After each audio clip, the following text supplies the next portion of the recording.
Let's now learn how to process rows of data inside a Google spreadsheet. n8n provides us with a node to be able to do this, and so we look for Google Sheets. This will give us, first of all, the high-level Google Sheet node, and then we get to choose which of the functions we want to perform with this specific node. And we want to get rows in the sheet. And here is a lot of fields we need to fill out. The first one is the authentication. So you need to authenticate into your account to be able to access any sheets that you have in your account.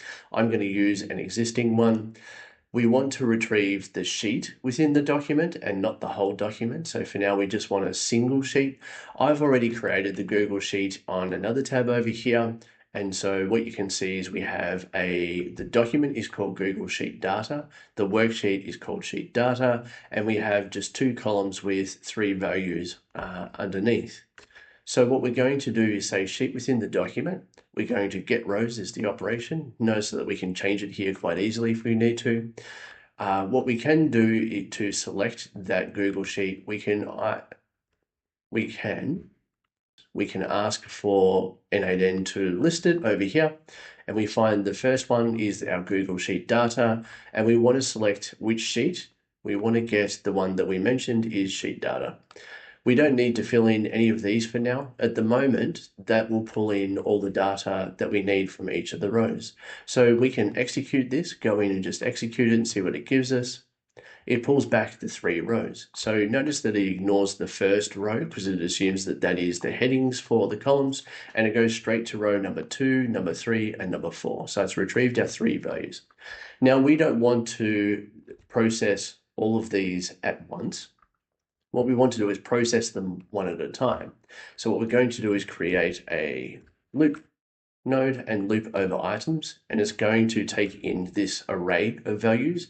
Our batch size is 1, and that means it's going to process one row at a time, and one row includes the row number, the description, and the value. We can quickly execute that just to make sure that it does what we expect it to. So let's open back up again and execute the node. And we'll see on the loop branch, it's run through it once and it's gone, here is the first value, which is the first value in the array. So we're happy with that. That's connected and does what we want now. The last step, what we'll do is replace this node that n8n has added called replace me, and we'll put a code node in there. So we'll remove that loop and we'll put in a code node. We'll keep it pretty basic, just to prove the case, and it already comes with some code to say let's add a new field into each JSON element or object that comes through here. So we'll close out of that.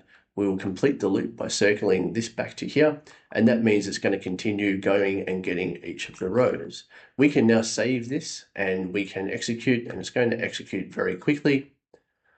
And when we go in and have a look, what we can see in our code node is that it has run 3 times. The first time it grabbed the row number 2 with each of the values and it appended a new field 1.